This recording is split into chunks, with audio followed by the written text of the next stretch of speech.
Here. Well, we're coming at you from Trinity Baptist Church. This is a Kingdom Warrior Sunday School class, or anybody that'll be watching us online later. We're glad you joining in with us, and we're going through the book of Revelation, verse by verse. It's March 15th, 2026.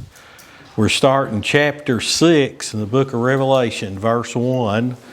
Anybody that's missed up to this point, I'd highly recommend you to go back and watch the videos and get caught up with how did we get to this point. Okay, this is the beginning of the Great Tribulation on this earth. And, if you've missed any, if people sick, they're on vacation, it's spring break, I get all that. If you've missed any of the videos and you're interested in this eschatology, about the last days, well then go back and watch the videos, because I can't just keep recapping or we never will get through. So I got about 2 hours worth I want to tell you this morning in about 45 minutes. So we'll see how that goes. But anyway, let's turn in our Bibles to Revelation chapter 6, verse 1. And we'll just start right there. Now, John says, "Now I saw when the Lamb opened one of the seals, and I heard one of the four living creatures saying with a voice like thunder, 'Come and see.' And I looked, and behold, a white horse. He who sat on it had a bow, and a crown was given to him, and he went out conquering and to conquer." Okay, so that's probably all we'll get to. I'm going to show you guys a bunch of backup verses on this. Now, did everybody get a one-sheet outline, a yellow sheet? Mm-hmm. One page. I wrote this morning because I was going to call out all these verses to you, and I thought, that's just going to be too much, so I'm just going to write it down. Okay, so at the top of that sheet it says, "When will the Antichrist show up, followed by the real Christ 7 years later?" So the Antichrist is the false Christ, okay? An Antichrist is a false Christ. Now, Jesus said there'd be lots of Antichrist in the world, all right? So there's a lot of people that are phonies and fakes and all this. But there's Antichrist in the world, and then there's going to be the Antichrist. Okay, now there's a difference.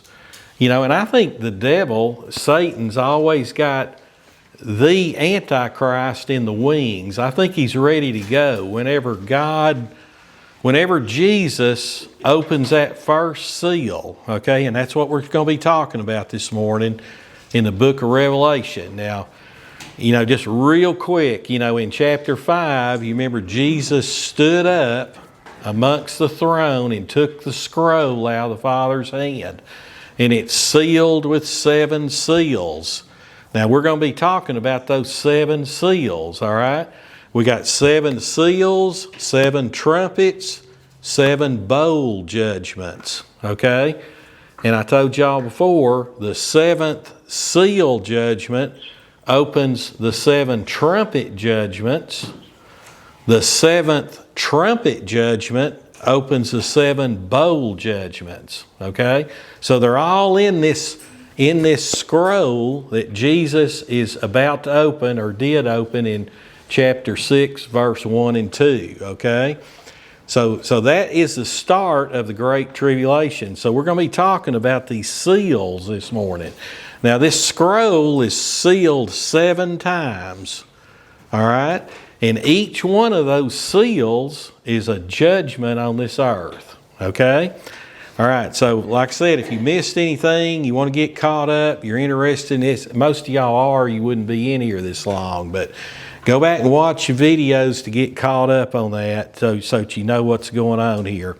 So, all right, so when will the Antichrist, the false Christ, show up, followed by the real Christ, Christ Jesus? So we know when the Antichrist shows up on the scene, the Antichrist, not a Antichrist. We have a lot of Antichrist in the world today. There's a lot of them. Okay, if you're against God, you are a antichrist, okay, because you're anti-Jesus Christ, okay? So we got lots of those, but the antichrist, I think Hitler could have been the antichrist. See, when I say Satan's got one in the wings ready to take over at any time, but see, he's not in control of this. Jesus is in control of this. Until Jesus cracks that first seal, it doesn't start. All right, and that's what we're going to be talking about this morning. But I think, see, Satan doesn't know when he's going to open it. He just knows that he just knows that when it opens, he's got 7 years. Okay, and so that's the whole deal right there. So. All right, so I think it's a good question. Now, to start with, as far as when is this going to happen, that's a good question. Nobody knows when it's going to happen. Okay, I got y'all a verse out there. You look at number 1 there. Okay, Matthew said in his gospel that no man knows the time or hour or date as to when the Lord Jesus Christ is going to come back. Okay, well, if we knew when the Antichrist was going to show up, we know Jesus is going to show up 7 years later, okay? Because that's all in Matthew 24, and y'all remember that was one of our pre-studies. You know, so Jesus said immediately after the tribulation, that's when he shows up. So we know that the tribulation's 7 years, okay? Now, how do we know that? Well, we know that because of Daniel, all right? So I've got these wrote down, and this morning my plan is we're just going to go through them. So the Antichrist is going to show up after the rapture of the church, okay? That's just what the Bible teaches. Now, I put you down there the rapture verses. You might see right there 1 and 2. That's the rapture verses. Now, we're not going to go through them because we've already went through them in the pre-study, and y'all have got all the notes on that. So where we are at today is there, note number 3. So it will start when Jesus opens the first seal, Revelation 6, 1 and 2, the Antichrist is released. All right, so let's read those. I want to read those 2 verses again, and then we're going to get into the backup of why this is happening. Now, 6:1. Now, there's one of them turnaround words, okay? You know, I'm always talking about those turnaround words. Something's changing. Something's about to happen. But now, okay? This one, he says, now.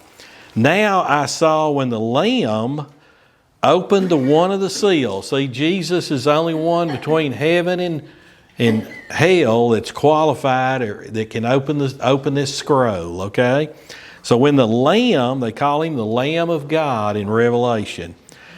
When the Lamb opened one of the seals, and I heard one of the 4 living creatures saying with a voice like thunder, "Come and see." Okay, now these 7 seals, the first 4 seals, Jesus uses these 4 living creatures that we talked about. Larry or Elaine, one of y'all need to mute your phone, okay? We're getting some feedback. Okay, you remember the 4 living creatures we talked about in the last months in here? The 4 living creatures, it's always around the throne of God, around the Father. Okay? Jesus uses those 4 living creatures to initiate the first 4 seals. I thought that was interesting. Seal 1, 2, 3, and 4, each one of those 4 living creatures, those cherubim angels around the throne of God, he uses them to initiate that seal. That's interesting, isn't it? That's what it says right here. He says, and I heard one of the 4 living creatures saying with a voice like thunder, "Come and see." So this creature calls John to come and see. And when John comes and sees, he says, and I looked and behold. Now behold means excited. When John says that, man, it's like, wow, okay? That's what the Bible means by that word when you look it up in the Greek. And I looked, and behold, a white horse, and he who sat on it had a bow. Okay, so now a lot of people get this mixed up thinking this white horse is Jesus showing up, okay? Because, you know, we've all heard while we've been in church that Jesus shows up on a white horse, and we show up on a white horse, right? Well, the Antichrist is on a white horse too. This is the release of the Antichrist going out into the world. All right, now let's read it. And I looked, and behold, a white horse, and he who sat on it had a bow, and a crown was given to him, and he went out conquering and to conquer. This is the release of the Antichrist into the world, okay? Now, you might notice that this Antichrist has got a bow, but what is he missing? Arrows. He don't have any arrows. What's up with that? What's up with that? I mean, this big, powerful Antichrist has got a bow and no arrows. Peace. Thank you. That's it. He's coming in peace. He's coming in peace, okay? That's the whole point. He's coming out. He's going to have all the answers, guys. When the church is removed from this earth, and all these bodies are out of here, and there's nothing left but a bunch of wrecked cars and clothes on the ground, and you know, and all that, empty houses, and we're out of here. The church is removed. Jesus is removed, the bride of Christ. Okay, this Antichrist is going to have all the answers. Where'd they go? Well, what you can bet on is that he won't claim that the God of the Bible took them out. They'll never claim that. People that are Antichrist, apostrophe S, there's a lot of them in the world, they'll never believe the God of this book. Why? Why won't they believe the God of this book? Because if you believe the God of this book, you got to believe in the judgments that go along with it. So you can just bet anybody that's not a believer, it'll be anything except the God of this book did it. Okay, where'd they all go? They'll blame it on the space aliens. You laugh, but that's going to be the biggest. You laugh, but I'm telling you, you just hide and watch.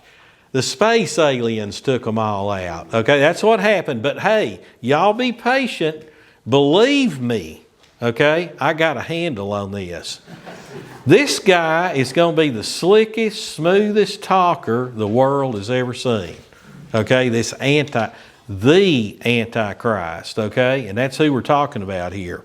Okay, so what's happened here is, you know, whether God the Father told Jesus to go get his children, I don't know. I don't know. Or I don't know how that Trinity thinks, okay? They don't call me to their meetings, but when they get ready to come get the church out of this world, okay, the church is removed, then Jesus is going to crack that first seal. And when he does, that Antichrist is turned loose, okay? Now, a lot of scholars believe that the first 4 seals are the first 3.5 years of the Great Tribulation. I don't know, and then they think that 5, 6, 7, and the trumpet and the bowl judgments are what's called the Great Tribulation, the second half, okay? The last 3.5 years. I don't know. I mean, it makes some sense because we're going to read some verses here in a minute where Jesus says that this great tribulation starts off like labor pains with a woman, okay, having a child, okay? So we know how that is. You know, it starts out slow, you know, and then it speeds up and it gets more painful. And so, you know, it makes sense that, you know, that maybe God releases this Antichrist and he's got a couple of years, maybe before the second seal's released. And then they start speeding up, okay? So he's coming in peace and safety right out of the gate. And this guy, he's going to be so slick, he's going to make a covenant with Israel I believe, and from what I can study in the Bible, Israel thinks this guy is the Messiah. Okay, it's craziness. They rejected Jesus. I'm going to show you some verses here in a minute that'll blow your mind. But I mean, it looks to me from what I can study that they're going to accept this guy, okay? All right, now, so let's go to, now that we've got that, let's go to Daniel 9:27 real quick. Y'all got your sheets there. What we're going to do is just go down the list of verses here.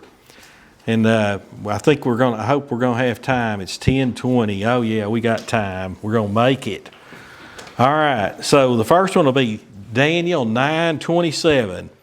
What we're going to do is walk out this Antichrist. So you're going to have, let's see, you're going to have Jeremiah, Ezekiel, Daniel. Okay, that should be the order, if I'm remembering right. Jeremiah, Ezekiel, Daniel. Now, Daniel number 9 is the 70th week prophecy. Y'all might remember we went through that one when in the back studies. And that's an absolutely phenomenal prophecy that God gave Daniel. Okay, and he's speaking it to Daniel and his people, which are the Jews, okay? So y'all remember Gabriel showed up and talked to Daniel and gave him this vision about the Jews. Okay, but today, just due to time, I'm just going to bring out one thing here. So let's go to verse 27.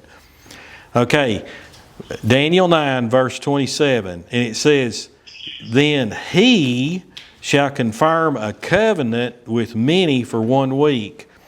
Okay, now the he there is the Antichrist. If you back up to verse 26, it starts clarifying that. Okay, then he, the Antichrist, shall confirm a covenant with many for 1 week. Now we know he's talking to the Jews. Okay, we know that because if you go up and read, you start at verse 24, you'll know that he's talking to the Jews. So he's going to make a covenant with the Jews for 1 week. Now, back in the back study, this is a week of years. Okay, a week, 7 days is a week, but there's weeks of months, and weeks of years in the Bible. These are weeks of years. So since it's a week of years, we're talking about 7 years. So he's going to make a covenant, this Antichrist, he's going to make a covenant with Israel for 7 years, okay? All right, now, and he says with many for 1 week. Now look at that next sentence. But in the middle of the week, he shall bring an end to the sacrifice and offering. So what he's going to do, this guy, like I told y'all a while ago, he's going to be a slick operator, okay? He's going to show up on the scene. Everybody around the globe is going to love him, including the Muslims. Even the Jews are going. The only ones that aren't going to fall for it is going to be the ones like sitting in this class, okay? Because we'll be in heaven by then. See, when this happens, so we won't be here. Now, if there's some that's coming, that's coming around, that's fixing to be saved, people will be saved in the Great Tribulation. If those kind of folks that's coming around that it's like, man, my wife's gone, and I knew this, I knew that was right, but they're lazy, they didn't want to come to church, they didn't want to commit, they want to stay on the fence.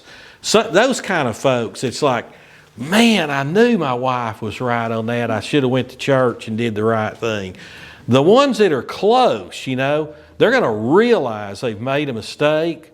Okay, now those kind of folks, you'll see through this fog machine that this Antichrist will be putting out. They'll know the truth. They'll know that he's the lie and Jesus is the truth, okay? But there won't be a lot of those. The church has been pulled out. Our mission is complete, okay? All right, so it says right there in the middle of the week, okay, so what he's going to do with the Jews now, he's going to make this covenant with the Jews. They haven't had a temple since AD 70. All right, the last temple got tore down. So for them to have sacrifices, they have to have a temple. all right? And they got to get all that back going. So they're going to like this guy, okay?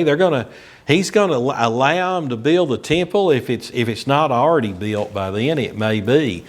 But he'll let them build the temple. If it is built, they're going to go ahead and start their sacrifices. He's going to make a covenant with them. They're going to love this guy, okay? But in the middle of the week, he's going to switch gears on them. The middle of the week is what's called the abomination of desolation, okay? And we'll get more into that later. But in the middle of the week, he's going to say, okay, y'all can't do the sacrifices anymore. He's going to turn on the Jews, all right? And that's what that right there is talking about. See that but, there's another one of them turnaround words. But in the middle of the week, he shall bring an end to the sacrifice and offering, and the wing of abominations shall be one who makes desolate, even until consummation, which is determined, it is poured out on the desolate or the desolator. So again, God's in control of all this. This is God's plan. But the Bible tells you how this is going to end if you're smart enough and you study diligently enough to figure out the truth. It's in here, but you got to unlock it, okay? So if you look at that first one there, number 4, Daniel 29, the Antichrist makes a covenant with the Jews. Okay, let's turn to John 5:43. I'm just going to show y'all these verses, and y'all take this outline and put it in your folder, you know, when you get time. And if you always wonder, how's this going to unfold, here's the verses. All right, so John 5, I'll show you what John had to say about this. And read the whole chapter of John if when you go to it. And I'm like a rock skipping across the water up here, guys. I mean, we don't have enough time. I mean, some people think I'm going too slow now. I mean, if I combed this out, I mean, we'd be here a while. So I'm going to give y'all the high points, and y'all go home and study this on your own if you're interested. Okay, John 5:43. John 5:43. This Bible here, see, is not all marked up. Have I got that right? No, I'm in Acts, no wonder. John 5:43. Okay. John 5:43. Y'all got that one? Okay. Now this is Jesus speaking. He says, I have come in my Father's name, and you do not receive me, or you receive me not, I think the King James says. If another comes in his own name, what? Him you will receive. Think about what he's saying right there. Think about what Jesus is saying. You remember I probably about knocked y'all out of your seats a while ago when I said the Jews are going to accept this guy as their Messiah. You know, they rejected Jesus as a nation. Okay, there's Jews that got saved. 3,000 got saved on the day of Pentecost. I mean, we get that. Okay, but as a nation, even till this day, they've rejected Jesus as their Messiah. And look what John said here 2,000 years ago. Jesus said, I have come in my Father's name, because the Father sent him, and you do not receive me. If another comes in his own name, him you will receive. There's some of the backup verses to what I'm talking about here. All right, let's look at Matthew 24:4-5. Matthew 24:4-5. All right, now Matthew 24 was a back study, okay, before we ever started the book of Revelation. And some of y'all in here might remember that. Okay, so let's start right there in 4. Okay, 24:4-5. And Jesus answered and said to them, take heed that no one deceives you, for many will come in my name, saying, I am the Christ, and will deceive many. Now look at what he's saying. Now what y'all will find, and next week and on, I'm going to be coming back to this Matthew 24. Because what Matthew 24 does is parallel the seal judgments, okay? So that first seal, you remember when Christ opened that first seal and released the Antichrist, okay? Now what's Jesus saying right here? He says, for many will come in my name saying I am the Christ and deceive many. Y'all see the connection there? But he's saying many will come. Many antichrists. And we've even, y'all seen that happen all over. People will claim to be the Christ. Okay, y'all know what I'm talking about. People will claim to be the Christ, That's been going on a long time, all right? But I just see, you'll see the connections as we go down through these first 3 or 4 seals and as they open, the comparison to Matthew 24, 4 and 5. All right, now let's flip over to 1 Thessalonians 5, 1 through 3. When you find the T's, okay, you're getting close because all the T's are together. Thessalonians, 1 Timothy, 2 Timothy, and Titus. All the T's are together in the New Testament. 1 Thessalonians 5, 1. Okay, it says, but concerning the times and seasons, brethren, you have no need that I should write to you. Paul's telling them, look, guys, you already know this. I don't need to write to you about this. When I was with you before, I told you this. Okay, he says, for you yourselves know perfectly that the day of the Lord so comes as a thief in the night. The day of the Lord's a great tribulation, okay? For the great tribulation so comes as a thief in the night. Look at verse 3. For when they say peace and safety, then sudden destruction comes upon them as labor pains upon a pregnant woman. When they, now there's 2 people groups here in these passages. There's the lost, the unbeliever, and the saved, which is the believer, okay? The believers he calls brethren, okay? He'll say, but you brethren, okay? But right here he's talking about the lost. He says, for when they say, talking about the lost, okay? When they say peace and safety, all right? Now we're talking about the day of the Lord here. We're talking about the great tribulation. When they say peace and safety, who's going to be talking about peace and safety? The Antichrist. What's he doing when Jesus released him with a bow and no arrows? He's coming in peace.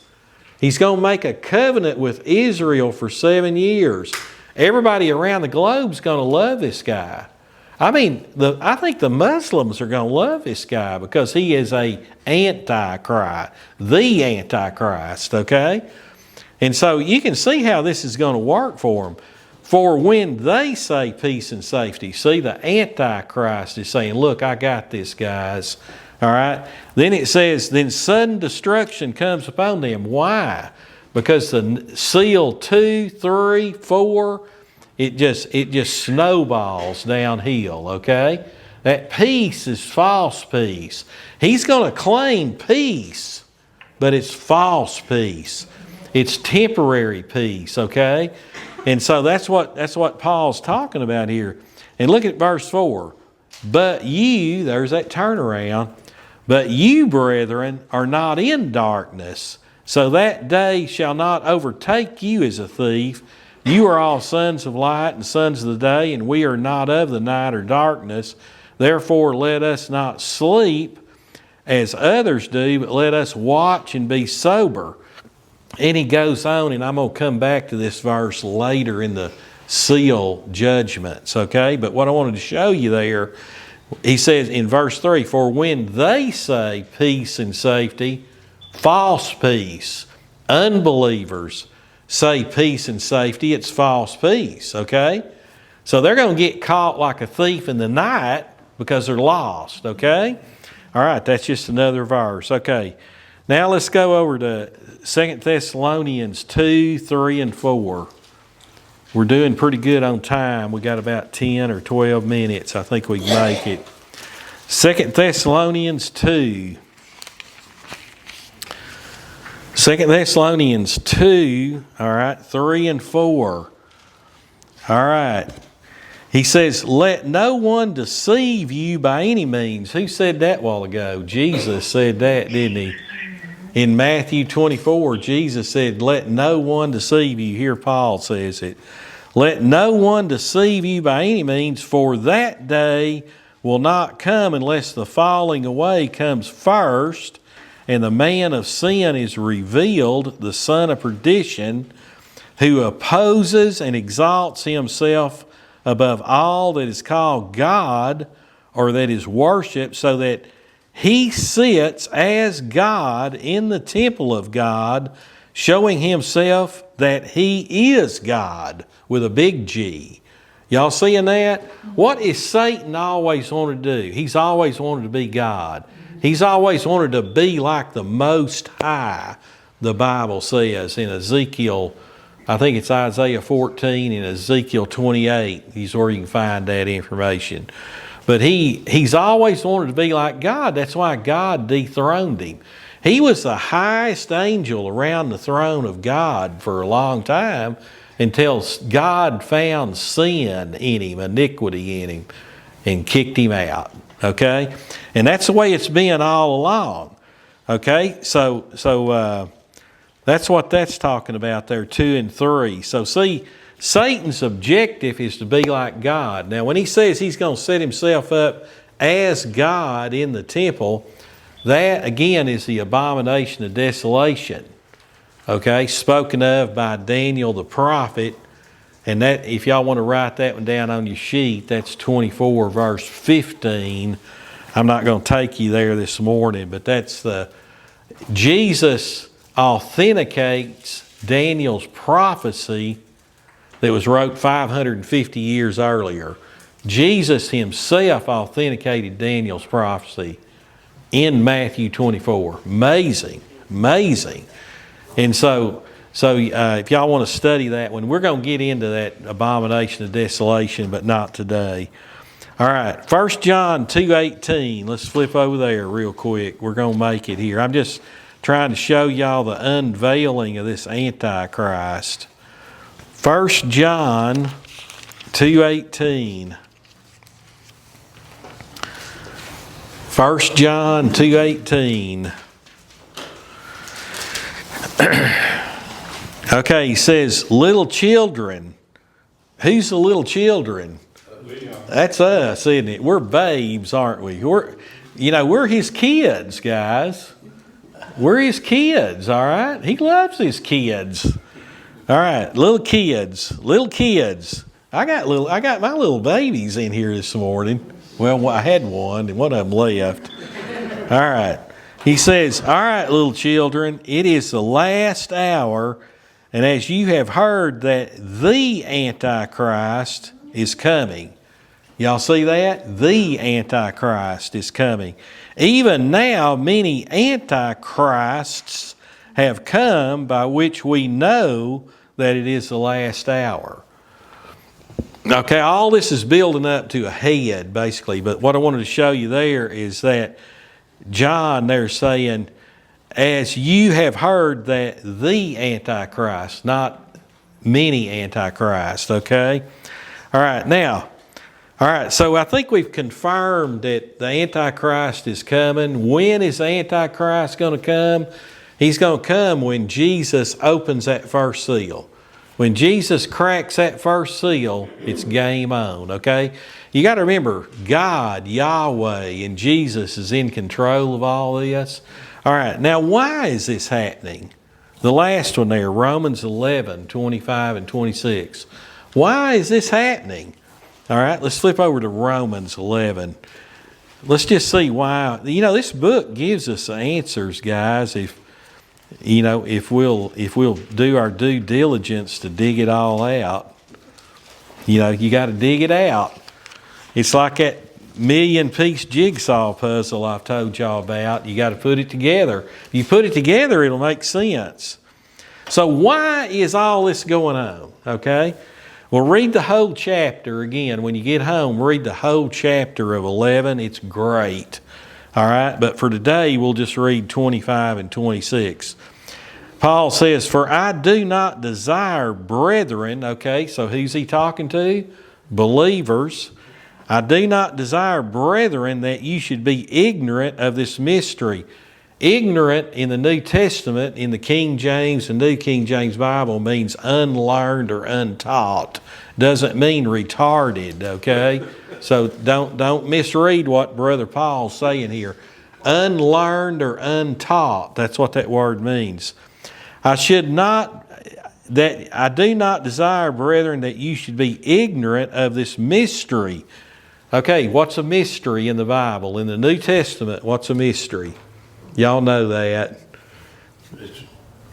A mystery is something that is not told in the Old Testament. Right, but revealed in the New. Revealed in the New Testament. There you go. That's a mystery. A mystery in the New Testament is something that wasn't... Okay, so what's Brother Paul talking about here? What he's talking about is that he's talking about that the Gentiles were going to be saved. See, the Jews had no idea in the Old Testament that God would ever save the Gentiles, okay? The only chance they had is a proselyte had to be converted to Judaism. All right, so now let's read that again. "For I do not desire, brethren, that you should be untaught of this mystery," that I'm going to save the Gentiles, "lest you should be wise in your own opinion." Okay, and here it comes.